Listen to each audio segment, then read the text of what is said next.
일단 뭐 셀리노, 리바, 이런 선수들 경기설과 경기하다 부상, 3-4명의 부상 선수가 있어요. 좀 아쉽지만 그래도 있는 선수 갖고 최선 다해야 될 부분.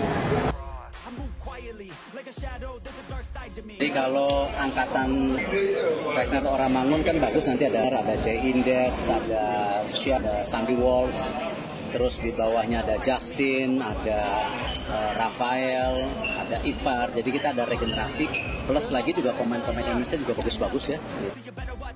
Atau ruang-ruang yang akan diberikan para pemain Indonesia untuk para pemain Filipina sangat sulit. Rizky Ridho, Jordi Amat, kesalahannya tidak perlu dari umpan terobosan tidak offset. Hati-hati Indonesia dan Tuhan. Ya kembali kan begini, proses naturalisasi kan sudah jalan. Sudah jalan belum? Sudah disepakati belum?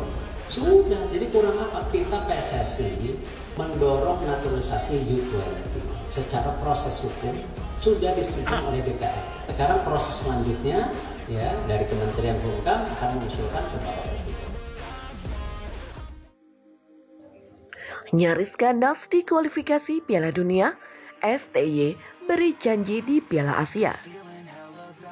잘 바라보고 지금 19세에서는 어느 정도 키워내야만이 경쟁이 있을 것 같고 일단 같이 뽑아서 훈련을 시키게 됩니다. Pelatih timnas Indonesia Sinteyong yakin tim Merah Putih akan jauh lebih kuat di Piala Asia 2023. Hal ini dikarenakan Sinteyong mempunyai waktu yang lama untuk mempersiapkan timnas Indonesia agar tampil lebih baik di turnamen tersebut. Timnas Indonesia tergabung ke dalam grup D di Piala Asia 2023 bersama Jepang, Irak, dan Vietnam. Turnamen tersebut akan digelar pada 10 Januari sampai 12 Februari 2024 di Qatar. Sebelum tampil di Piala Asia 2023, Sinteyong akan menggelar pemusatan latihan atau TC yang dilakukan pada 20 Desember 2023. Sinteyong bisa mengumpulkan pemain-pemain terbaiknya karena Liga 1 2023-2024 dihentikan sementara waktu. Adapun untuk pemain-pemain yang berkarir di luar negeri baru bisa datang sebelum Piala Asia 2023 digelar. Kabarnya, timnas Indonesia akan menggelar TC di Turki dan langsung ke Qatar. Untuk persiapan Piala Asia 2023, kami akan mempunyai waktu lebih banyak sehingga kami dapat meningkatkan beberapa aspek, salah satunya kebugaran. Demikian ucap Sinteyong. Selain itu, kekuatan timnas Indonesia di Piala Asia 2023 bisa bertambah. Hal ini dikarenakan PSSI sedang mengupayakan 4 pemain keturunan agar segera dinaturalisasi untuk membela timnas Indonesia. Keempat pemain itu adalah Justin Hubner, Jay Itzes, Nathan Jo Aun, dan Ragnar Oramangun. Proses naturalisasi keempat pemain itu diharapkan bisa segera rampung dan membela timnas Indonesia di Piala Asia 2023. Tidak hanya itu, timnas Indonesia bisa diperkuat Marcelino Ferdinand dan Ivar Jenner. Kedua pemain tersebut sebelumnya absen membela timnas Indonesia melawan Irak dan Filipina pada laga grup F kualifikasi Piala Dunia 2026 zona Asia karena cedera. Tentu saja ini menjadi angin segar bagi Sinteyong. Target untuk lolos ke babak 16 besar bisa semakin terbuka bagi tim Merah Putih. Beberapa pemain kami yang cedera tidak bisa bergabung saat ini. Kami akan melakukan yang terbaik demi menembus babak 16 besar. Demikian ucap Sinteyong. Di Piala Asia 2023 nanti, timnas Indonesia terlebih dahulu bertemu Irak pada 15 Januari 2024. Selanjutnya, timnas Indonesia melawan Vietnam pada 19 Januari 2024.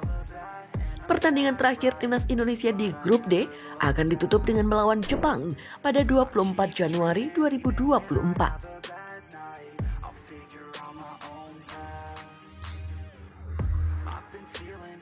Pelatih timnas Indonesia Sinteyong tetap percaya diri mampu meloloskan Indonesia ke kualifikasi Piala Dunia 2026 zona Asia putaran ketiga, meski telah menelan 2 hasil negatif dari 2 laga pertama di putaran kedua.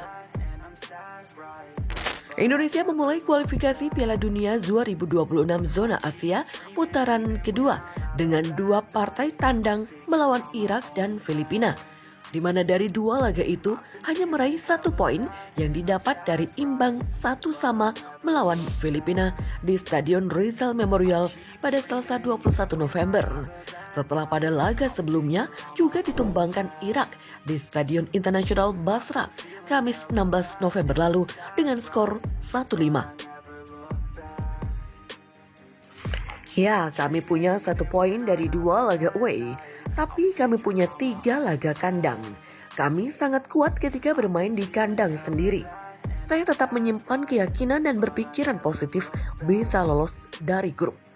Demikian ucap Sinteyong pada jumpa pers setelah hasil imbang melawan Filipina.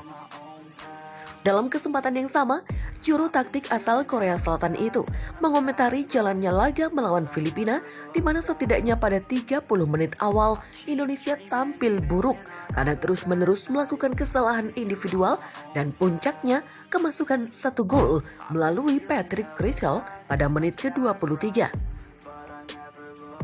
Menurut STY, panggilan akrabnya, ada beberapa faktor yang membuat tim asuhannya kesulitan mengembangkan permainan dengan baik melawan armada Michael Weiss tersebut.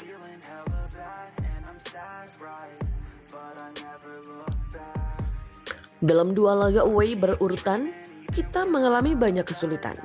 Kita melalui perjalanan jauh dari Irak, perbedaan waktu, kelelahan, dan di sini Stadion Rizal Memorial juga menggunakan lapangan sintetis yang tidak terlalu familiar bagi kami, jelas Sinteyong.